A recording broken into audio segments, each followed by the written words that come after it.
Hey guys, tonight we're going to talk about corpses. So if you're curled up under a blanket, sipping some chamomile tea, maybe keep the lights dim because this is going to be, well, not scary, but mildly grim. Don't worry though, I'll keep it gentle.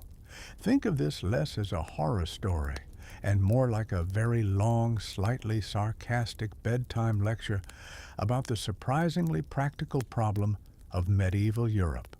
What exactly to do with thousands of inconvenient dead soldiers just lying around? Because when we think about medieval battles, we tend to picture knights galloping in slow motion, shiny armor clanging, swords clashing. But here's the thing.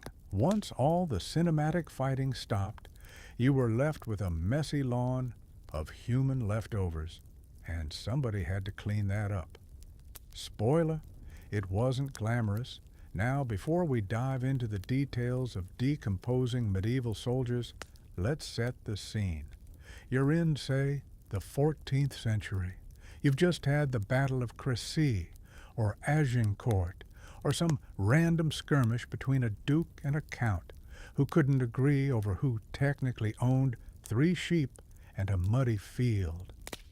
Thousands of men are now lying face down in the mud, some in expensive armor, some in itchy wool tunics, all of them very much dead.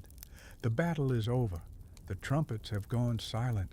Everyone who survived is busy looting or limping home, and now you're left with bodies.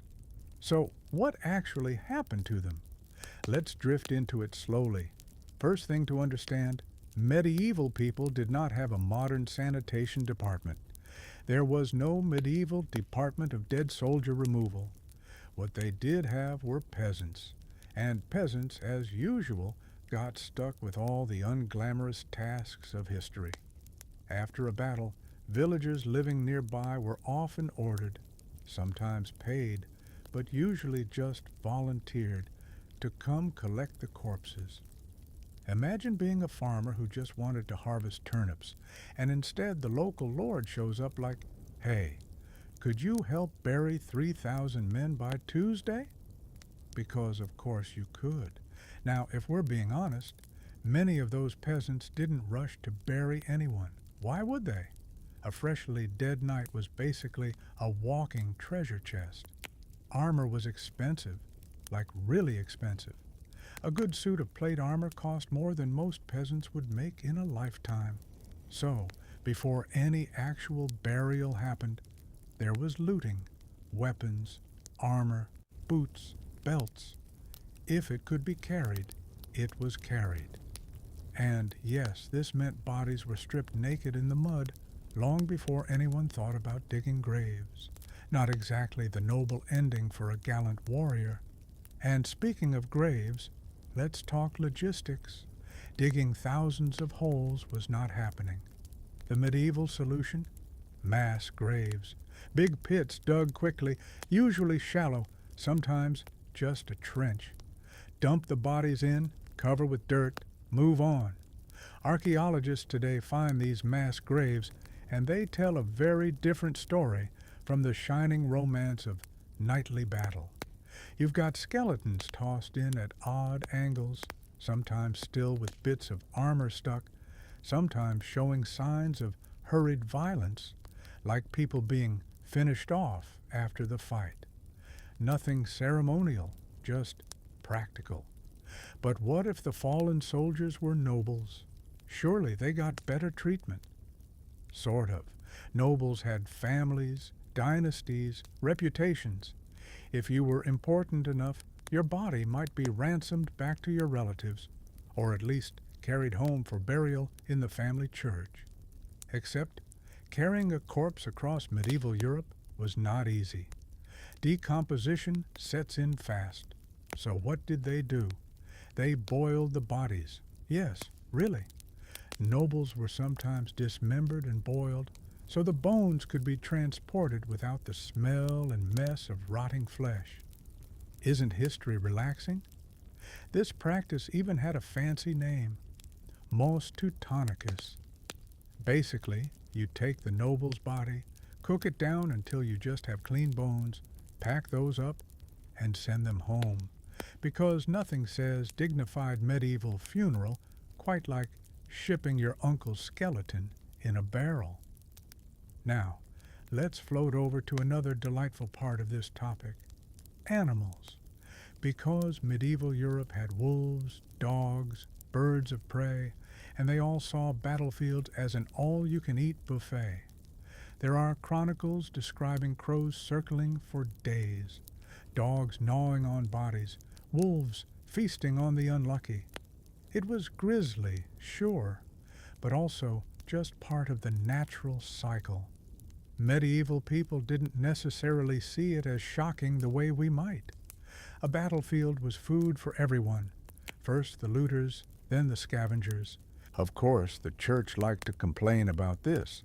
Priests wrote that leaving bodies unburied was scandalous, a dishonor to Christian souls. But guess what? Priests weren't the ones out there with shovels. They could insist on proper Christian burials, all they wanted.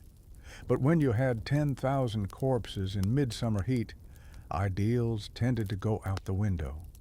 Speed mattered more than sanctity. Cover them up fast enough to keep the smell down and move on. Speaking of smell, let's talk about medieval battlefield air quality. Imagine thousands of unwashed men who had been sweating in armor for hours, bleeding, dying. Then, for days afterward, corpses lying in the open sun. Contemporary writers often complain that the stench from a battlefield could be smelled for miles. Chroniclers use words like intolerable and pestilential.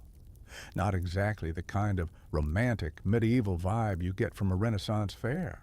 And yes, sometimes it got even worse, because disease loved a good battlefield. Rotting bodies weren't great for public health, although medieval people often exaggerated how much corpses spread plague. They definitely noticed that sickness followed battles. So, again, burying, or at least hiding, those corpses quickly was seen as urgent, even if it was done sloppily. Now, let's pause for a moment and think about the human side of this. For the soldiers who survived, the memory of battlefields wasn't just about the fighting. Imagine trudging home and passing through acres of friends, rivals, and strangers lying abandoned. The trauma of medieval war wasn't just swords and arrows. It was also the silence afterward, broken only by crows and flies. And then, of course, the peasant with a wheelbarrow showing up to take your boots. But to bring it back to practicalities, here's a fun fact. Sometimes bodies were left on battlefields for months, even years. If the battle was in a remote area, nobody bothered. Travelers would later report seeing skulls and bones bleaching in the sun. It was a kind of unintentional war memorial, except instead of a statue, you had a field full of femurs. And occasionally, these bones were gathered later and piled into ossuaries, those creepy bone chapels you see in places like Sedlec in the Czech Republic. Nothing like decorating your church with femurs to remind everyone of human mortality. So, to gently summarize this first stretch of our nighttime wander, medieval battlefields ended not with noble silence, but with looting, shallow graves, wild animals, stench, and a lot of peasants doing the dirty work. Nobles sometimes got boiled, priests complained, and everyone else just tried not to gag. That's history for you. Not epic, not romantic, just practical and a little depressing. And on that note, let's drift a bit further, because while we've looked at the broad what happens right after, we can also sink into some specific examples. Famous battles, famous corpses, and some very awkward cleanup jobs that turned into mini dramas of their own. But we'll float into that slowly. So, Now that we've floated gently over the general picture of medieval cleanup duty, let's drift into some actual battles. Because it's one thing to talk about a battlefield in the abstract, but it's much more fun, well, fun in the most bedtime history sense, to look at real examples where chroniclers actually tell us what people did with thousands of awkward corpses lying around. Spoiler, it's usually messy, sometimes weirdly ritualistic, and often deeply unromantic. Let's start with one of the classics, the Battle of Hastings, 1066. You know, the one where William the Conqueror, who at the time was mostly known as the guy who really wanted to be King of England, fought Harold Godwinson, who had the minor misfortune of getting an arrow in the eye. Or at least, that's the story. Medieval chroniclers loved to insist Harold died dramatically, with an arrow sticking out of his face, but others said he was hacked to pieces by Norman knights. Either way, Harold was very dead, and his body was left on the field with about 7,000 of his closest friends. So, what did they do? Well, William apparently wasn't thrilled about honoring the guy he had just dethroned. According to some accounts, Harold's mother offered a ransom for the body. William politely declined, because why not double down on the humiliation? Harold's corpse was supposedly buried in an unmarked grave near the seashore. Some say monks spirited him away for a proper burial later. Others claim his bones still lie under a beach in Sussex. Imagine taking a seaside stroll and unknowingly walking over the remains of England's last Anglo-Saxon king. Very relaxing. The thousands of anonymous soldiers at Hastings. They got the usual treatment, quick, shallow, mass graves. Archaeologists have found scattered remains in the area, often mingled together in no particular order. No fancy ceremonies, just mud, sweat, and dirt shoveled over whoever was lying there. Now let's float forward 3 centuries to the Battle of Crécy, 1346. Crécy is one of those textbook battles you probably skimmed past in a history class. English longbowmen devastate French knights, everyone remembers the effectiveness of pointy sticks, and Edward III feels smug. But the aftermath, less glamorous. Chroniclers reported that bodies covered the field so thickly that men had trouble walking without stepping on them. The French lost thousands of nobles, which meant looting opportunities galore. Armor was stripped, jewelry pried off, and those who could afford a decent burial were shipped home. The rest, straight into pits. The body of King John of Bohemia is a particularly famous case here. He was blind at the time of the battle, yes, blind, and insisted on being tied to his knights so he could ride into combat anyway. Because of course he did. Predictably, it didn't end well. He was killed, but his chivalrous last stand was admired even by his enemies. The English supposedly treated his body with unusual respect, returning it for a proper burial. Everyone else lying around? Not so lucky. All right, let's float again, this time to Agincourt, 1415. Henry V versus the French, immortalized by Shakespeare, full of stirring speeches. In reality, it was mostly French knights getting bogged down in mud and massacred by English longbows. The aftermath was fragrant. Chroniclers said the stench of rotting bodies lingered for months. Many corpses weren't buried immediately at all, because the English army marched off, and the locals were left with a DIY project of biblical proportions. Imagine being a farmer in northern France just trying to feed your chickens, and suddenly inheriting 10,000 dead aristocrats in your backyard. That'll ruin a harvest. One chronicler noted that the corpses lay in heaps and were left to the mercy of dogs and birds. Eventually, pits were dug, but many skeletons remained exposed for years. In fact, in the 19th century, when people were digging in the Agincourt area, they still found medieval arrowheads and human remains. Talk about a long cleanup schedule.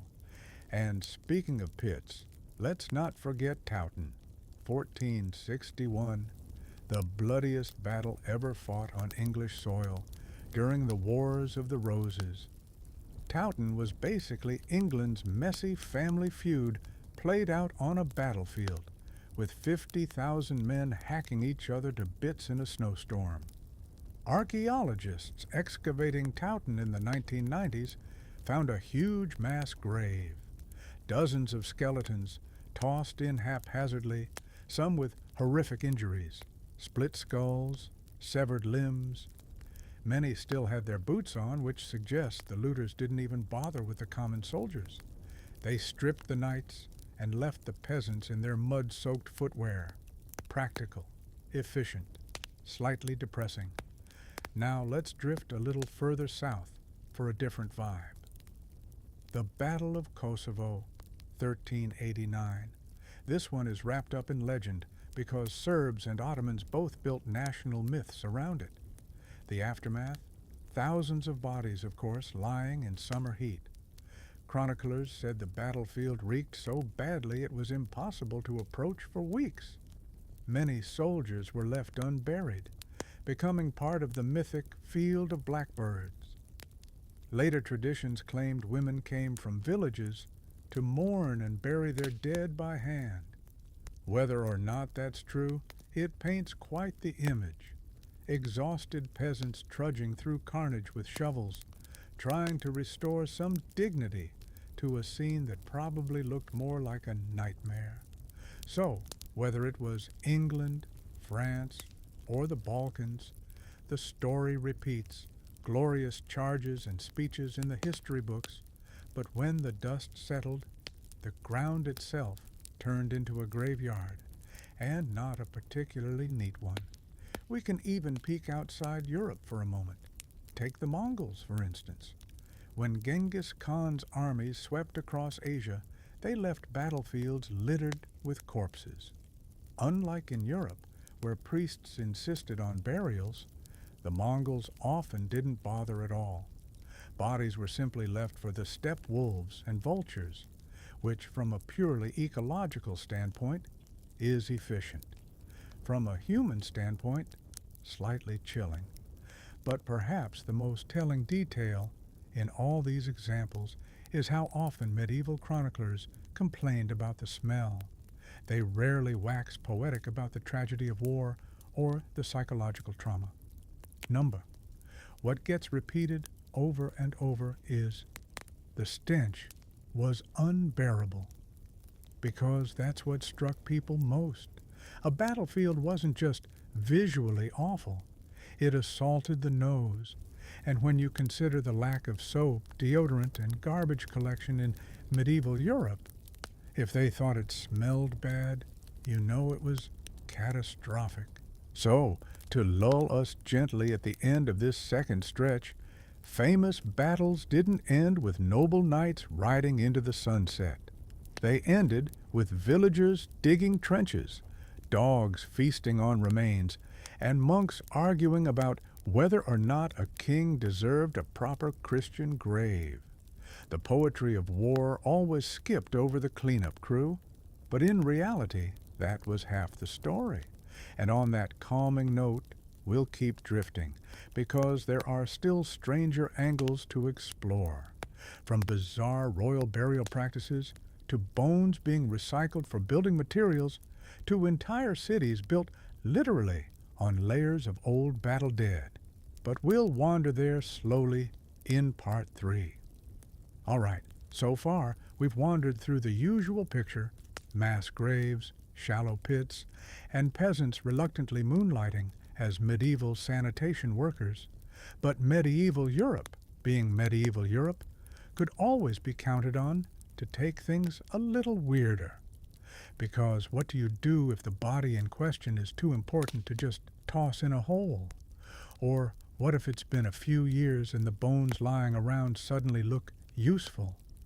Tonight, let's float into the stranger, slightly absurd world of royal corpses, recycled bones, and battlefield souvenirs. We can start with one of my personal favorites, the boiled noble. We touched on this earlier, but it deserves a calm, detailed moment. Picture this. It's the 13th or 14th century, and a famous knight or noble dies far from home, let's say in a crusade. His grieving family back in Europe wants him buried in their cathedral crypt. The problem? Decomposition. You can't exactly throw a rotting body on a horse and expect it to survive the 2-month trip back to Burgundy. So the solution was both practical and horrifying, most Teutonicus, or the German custom. Basically, you dismember the corpse, boil the pieces until the flesh comes off, clean the bones, and ship those home in a nice, tidy package. This wasn't just rumor. It was a documented, respectable practice for centuries. Kings had it done. Famous knights had it done. Even poor old Richard the Lionheart got a version of the treatment. And people thought this was the civilized option, because what's more dignified than being turned into medieval soup so your femur can make it back to Paris? Sometimes they even split the body up for multiple locations. A heart buried in one church, bones in another, organs in yet another. Medieval people loved scattering bits of important people around like collectible trading cards, which is why you can find Richard the Lionheart's heart in Rouen, his entrails in Chalus, and his bones in Fontevraud Abbey, because apparently one grave wasn't enough. Now, if that wasn't odd enough, let's float over to the battlefield again. Imagine you're a local villager, years after some grand clash. The mass graves have mostly sunk, but bones are still poking up through the soil. What do? Well, sometimes you ignore them. Sometimes you toss them in the nearest ditch. And sometimes you reuse them. Bones could be crushed and ground into fertilizer. Yes, human fertilizer. It wasn't exactly common in the Middle Ages, but by the 18th and 19th centuries, old battlefields were practically mined for bones, which were then ground up and spread on fields to help crops grow, which is certainly one way to keep the memory of your ancestors alive in your wheat. Even before that, bones often became relics. Some were displayed in churches, not as saintly remains, but as grim reminders of mortality. Ossuaries, bone churches, collected piles of skeletons into patterns and decorations. The Sedlec ossuary in Bohemia, with its chandeliers made of skulls and femurs, is the most famous. Were all those bones from one battle? Number. But the idea of collecting war dead into artistic piles wasn't unheard of. It was the medieval version of recycling, except instead of glass jars, it was femurs. And then there were the souvenirs. Human remains from famous battles could become keepsakes. A skull from Agincourt? A femur from Crécy? Sure, why not? Early modern travelers sometimes reported locals casually showing off skulls said to be from old battles, as if they were family heirlooms. Oh, this cracked skull here? Yes, my great-grandfather found it after the French lost again. Very homey. Another strange outcome of all these bodies was how they shaped the landscape itself. Mass graves eventually sank, leaving dips in the ground. Farmers plowing fields centuries later would hit patches of bones and weapons, and those places often became local landmarks. Some towns even grew up around them. You could literally build your house on top of a medieval battlefield and never know it, until your cellar renovation uncovered 3 knights and a half-broken sword. And then there were the legends. Where actual cleanup was sloppy, folklore filled in the gaps. For instance, some battlefields became associated with restless spirits. Peasants swore they heard moaning at night or saw ghostly armies marching. Realistically, it was probably wind in the trees.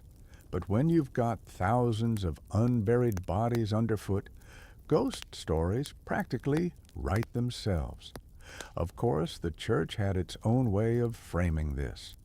They didn't love the idea of bodies being left unburied or, worse, boiled and scattered. By the 14th century, the Pope actually banned the amos teutonicus practice. Not because it was gross, but because it complicated the whole resurrection of the body doctrine. You know, that little belief that everyone's body would be restored on Judgment Day. Hard to resurrect when your intestines are in France and your bones are in Germany. The papal solution? Just bury people where they fell, which was practical but less satisfying for families who wanted a hero's tomb back home. But even with bans, the boiling tradition didn't fully go away. Nobles had clout, and clout meant exceptions. If your family wanted your bones shipped, your bones were getting shipped, pope or no pope. Now, let's gently wander into the medical side. Medieval battlefields, as awful as they were, became accidental anatomy lessons. Monks, physicians, or just curious peasants sometimes poked around skeletons. The sheer number of injuries, skulls cleaved in half, arrowheads lodged in ribs, gave people a gruesome sense of just how destructive medieval weapons really were. Not that they wrote medical textbooks about it, but when archaeologists dig up these graves today, they read like battlefield reports carved directly into bone. And every fracture is a reminder that the past wasn't really knights and pageantry. It was mud, blood, and a whole lot of broken skeletons. And because humans are humans, not everyone respected the dead. Looting didn't always stop at armor.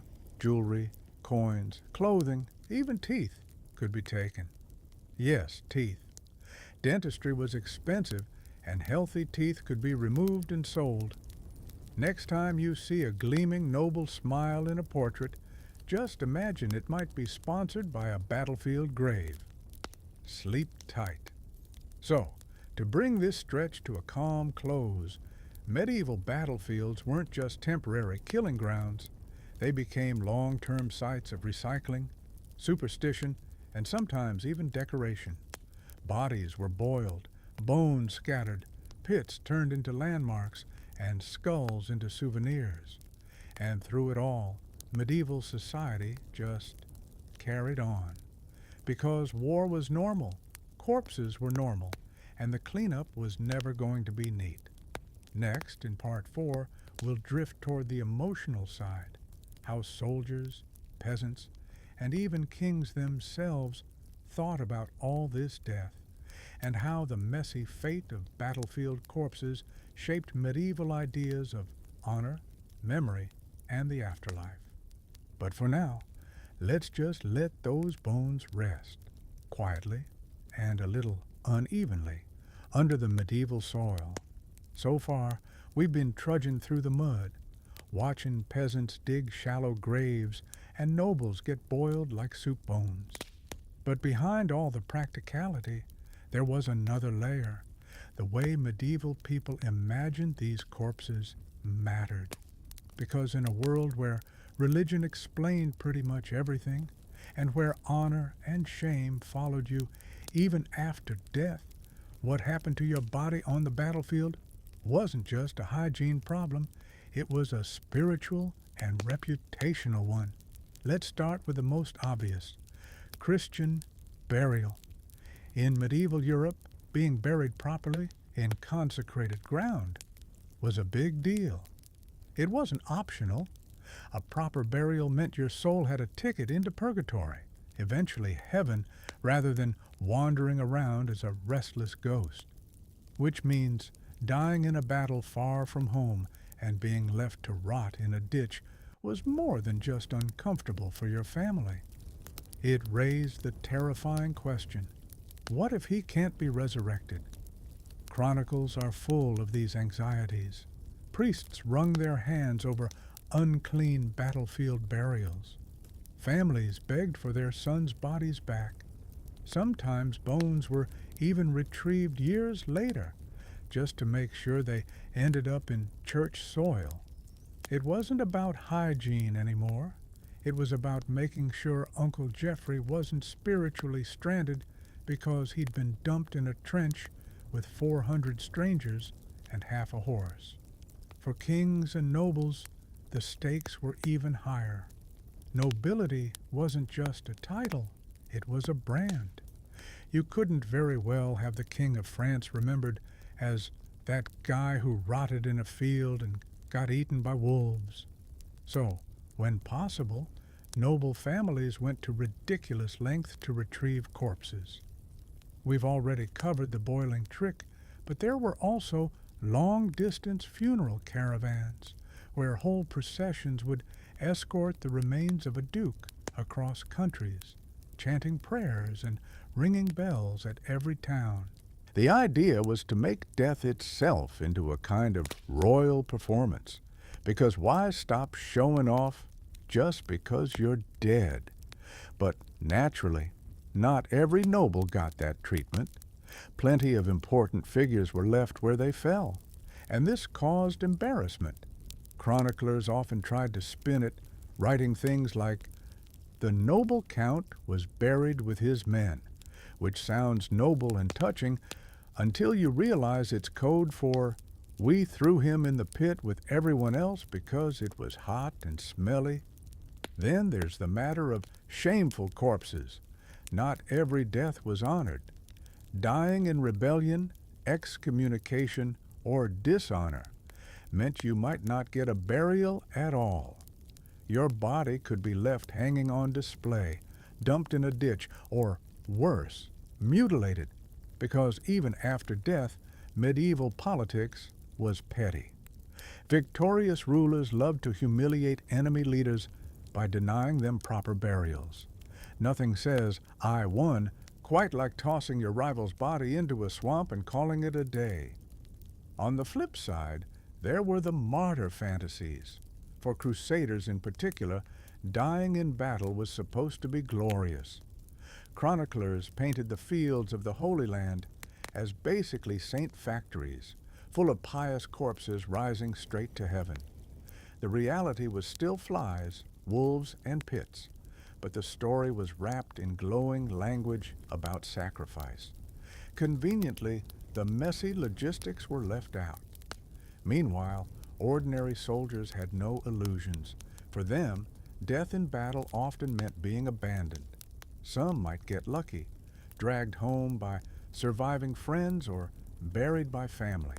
But most, forgotten in a trench.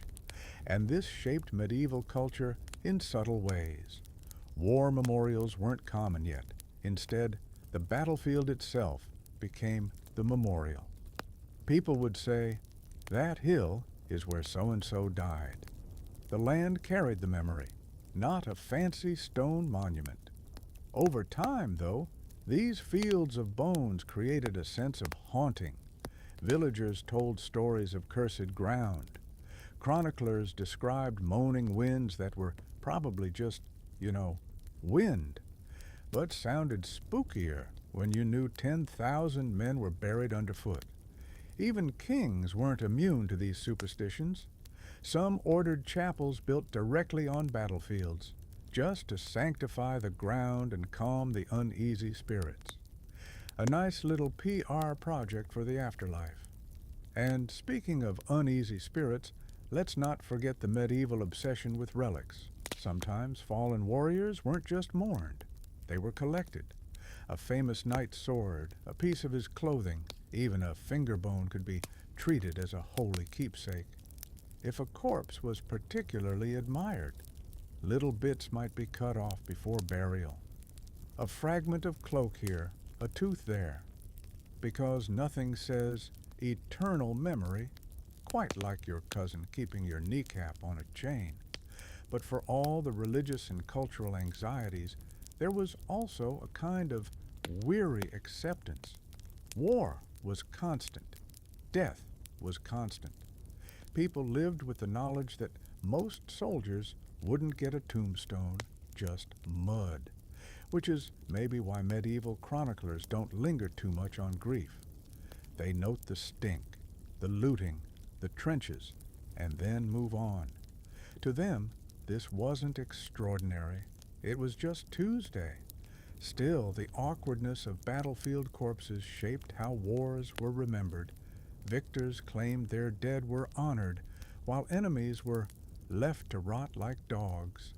Poets exaggerated noble burials, turning pits into parables. And generations later, when bones surfaced in plowed fields, they reignited stories of the battle, reattaching meaning to anonymous remains. So, in the end, battlefield bodies weren't just waste to be disposed of. They were symbols, embarrassments, trophies, relics, and sometimes literal building materials. They haunted memory, shaped landscapes, and filled churchyards.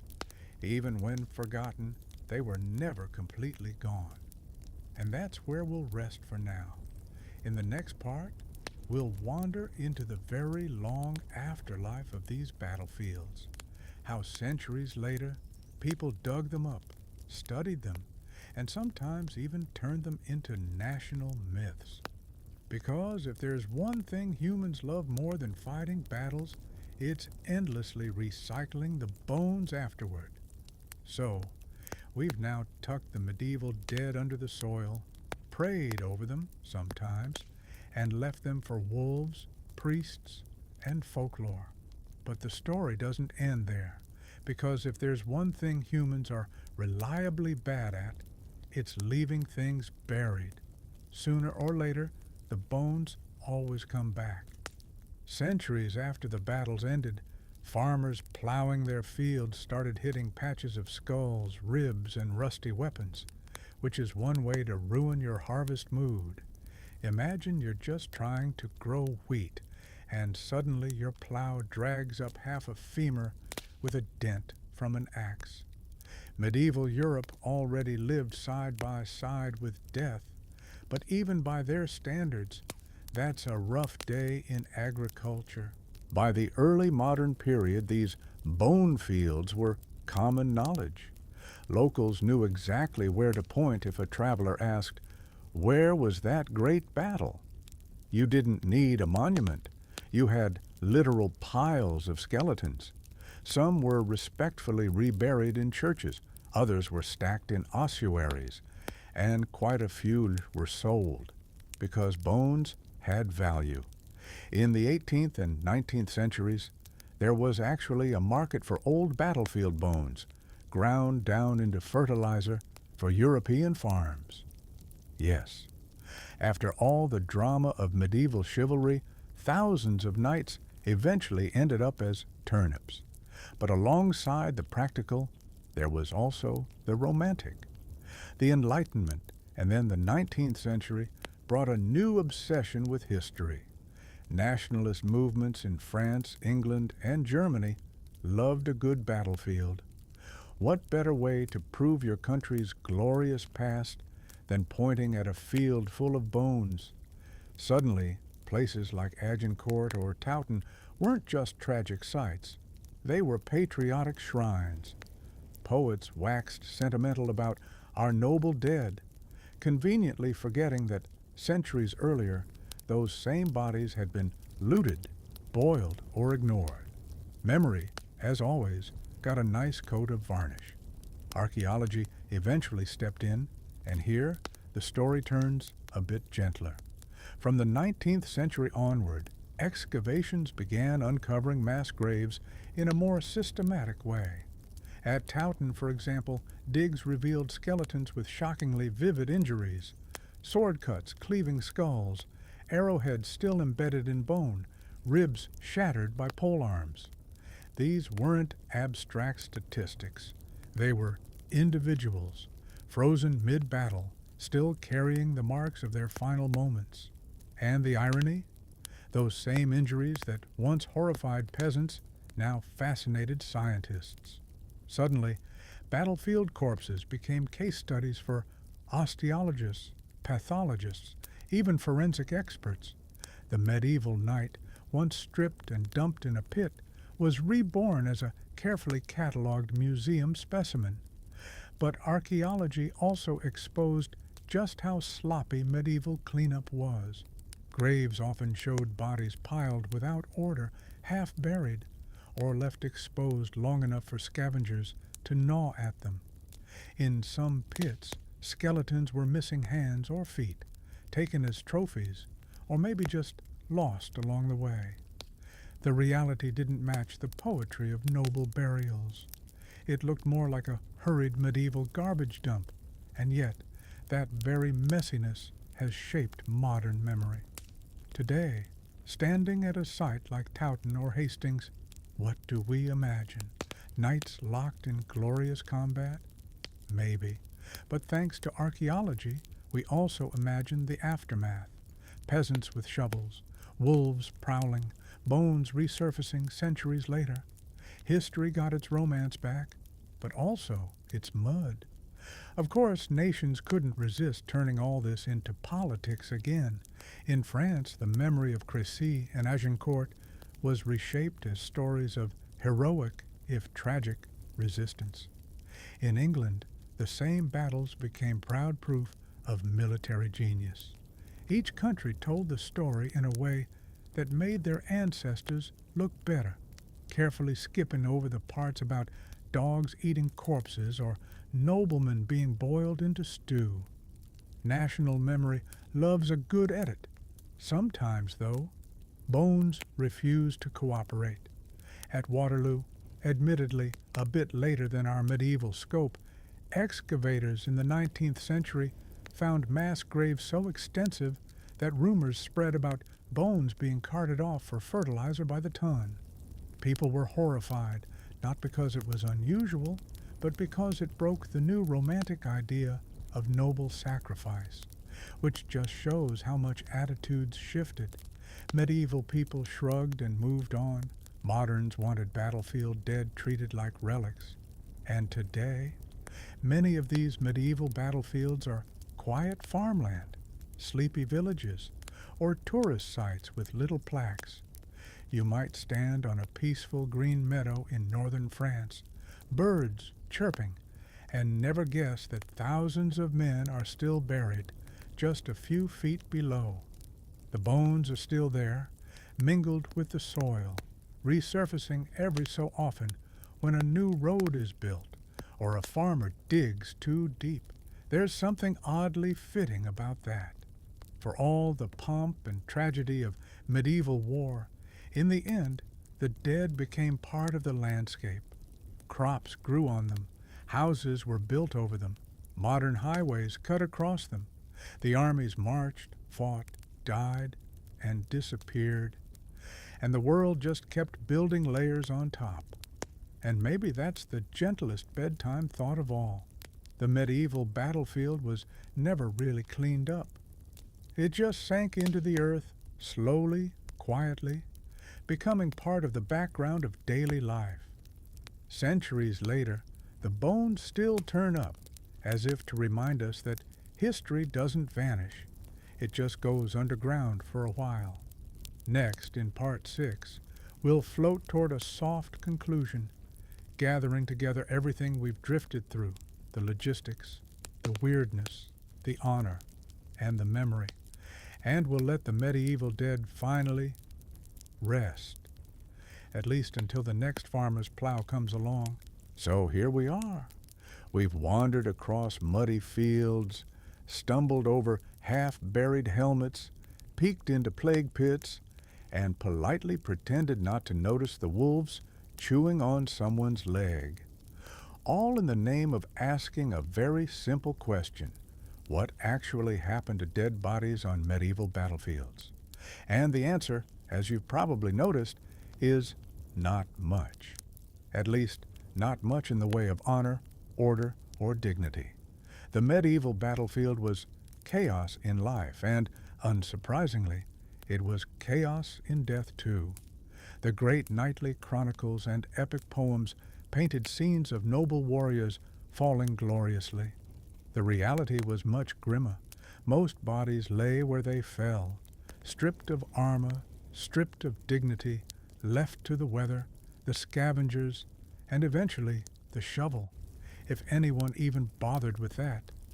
Of course, sometimes the famous got special treatment. A king might get embalmed, boiled down for easier transport, or escorted home like a prize. Nobles might be ransomed in life, or ceremonially buried in death. But for the rank and file, the thousands of men whose names were never written down, there was no pageantry, just the dirt. And even then, sometimes not enough of it. We saw how local villagers often got the unenviable cleanup job, which makes sense. After all, who else was going to do it? The victorious army wasn't hanging around with shovels. They had castles to sack and loot to spend. The losers were dead or fleeing. So the peasants got stuck with the work, digging mass graves, shoving dozens of bodies into shallow pits, sometimes with a prayer, sometimes just with a sigh. And yet, despite how bleak this all sounds, there's something oddly human about it. Practicality always won out. The medieval world was used to death in a way we really aren't. People buried plague victims in heaps. They carted corpses out of towns by the dozen. They kept bones in ossuaries where visitors could stroll through, nod politely, and say, "Oh yes, that's Uncle Henry stacked on the third shelf." So to them, a battlefield cleanup wasn't shocking. It was Tuesday. Of course, things got stranger at the cultural level. Legends grew up around these fields. Ghost stories, saints' miracles, and romantic retellings. Poets wrote about the noble fallen even as the actual fallen were being quietly eaten by foxes. Memory softened the details. Heroes died bravely, not messily. Mass graves became sacred sites, not pits dug in haste. And then, centuries later, we came back with our shovels again. Archaeologists opened those same graves, now with clipboards and scalpels instead of prayers. We measured skull fractures, counted arrowheads lodged in spines, marveled at how brutal medieval warfare really was, while sipping coffee and filling out academic grant forms. The irony is thick here. In the Middle Ages, the bodies were an inconvenience. In the 19th century, they became patriotic symbols. In the 20th and 21st centuries, they became scientific data. Same bones, 3 different afterlives, none of them particularly peaceful. And through it all, the fields themselves just carried on. Grass grew back, sheep grazed, farmers plowed, cursed when they hit another rib cage and kept going. Villages expanded over forgotten pits. Roads were built across the fallen. The dead blended into the landscape until their presence became part of the soil itself, quite literally. Crops grew on the nutrients of decomposed armies. Medieval Europe fed itself, in part, on its own wars, a slightly unsettling but very medieval kind of recycling. So if you're ever walking across an old battlefield, and Europe is absolutely full of them, remember that you're not just standing on history. You're standing on it. Beneath your feet, there may be thousands of soldiers layered into the earth, anonymous, unnamed, and largely forgotten. Not in marble tombs, not in illuminated manuscripts, just in the ground, exactly where most medieval lives ended up anyway. And maybe that's the real conclusion here. For all the pomp of kings, the pride of knights, and the pageantry of medieval warfare, in the end, everyone returned to the same soil. The king who was boiled in wine, the peasant who was left to rot, the archer who took an arrow through the jaw, they all ended up together, bones in the earth, equalized at last. It's not glamorous, it's not particularly noble, but it's deeply, quietly human. And so, as we close tonight, picture it. A battlefield long after the shouting is done. The fog settles, the grass grows, centuries pass, the bones sink deeper. Villages rise, crumble, rise again. Archaeologists dig, tourists snap photos, farmers complain. But beneath it all, the medieval dead are still there, silent, unremarkable, part of the ground, which, if you think about it, might be the most peaceful ending they ever got. So tonight, as you drift off, remember, history is still underfoot. It always has been. And if the plow turns up a skull, well, that's just the Middle Ages saying hello. Good night, and sleep well.